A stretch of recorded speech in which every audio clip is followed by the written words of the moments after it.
Okay, now I'm going to show you how to wind a bobbin. Okay, I have my spool of thread on my spool pin with the cookie holding it in place.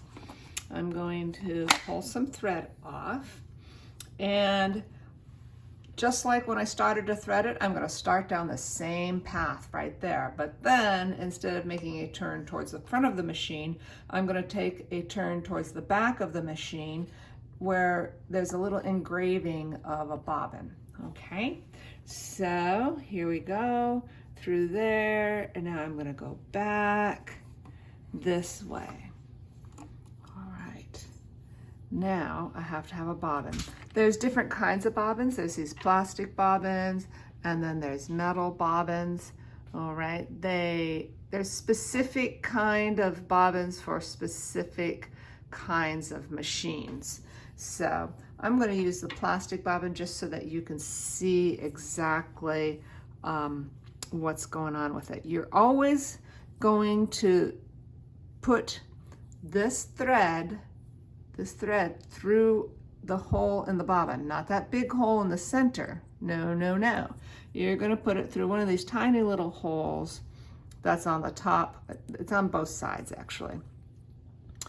And there you go. And you're always going to go from the inside to the outside. You'll see why in a minute. If you do it wrong, the error will become evident immediately. So now I have the thread from the inside here to the outside. I'm going to put it on my bobbin winder spindle, because what I'm going to do is called winding a bobbin. All right, so my bobbin winder spindle is moved to the left. I'm going to put it down like that. I'm going to kind of pull my thread tight, but this is not going to do anything until I push it to the left. Okay, that's how this machine works. Your machines at school, you will also have to push in something called a clutch knob that is right on your hand wheel, which is right over here. Okay, now I always wind this around my finger a couple of times, and you do not need a great big long tail hanging on it, so I'm going to cut that off just so it doesn't get in my way. And then I'm going to turn the machine on for a few seconds.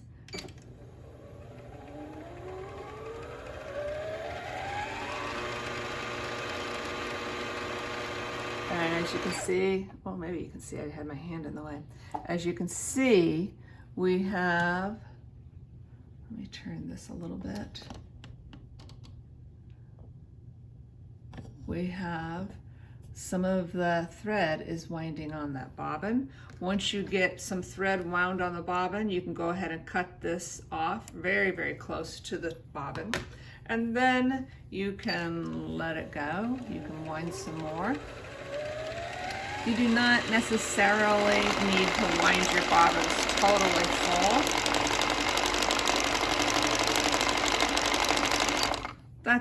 This much is sufficient.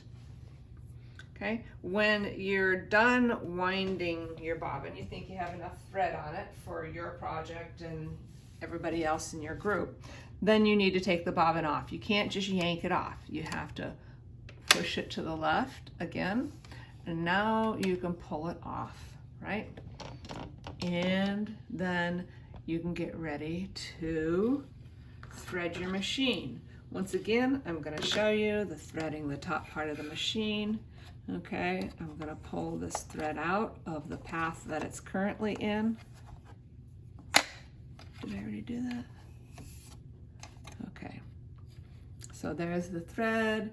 I'm going to take it through this thread guide. I'm going to go, there's a little thread guide here that I need to get through. I need to follow the path just like the numbers say. And then I'm going to go down and up, and the thread take-up lever is critically important. It's got to go through there and down, and then you do the rest of the threading through the needle area.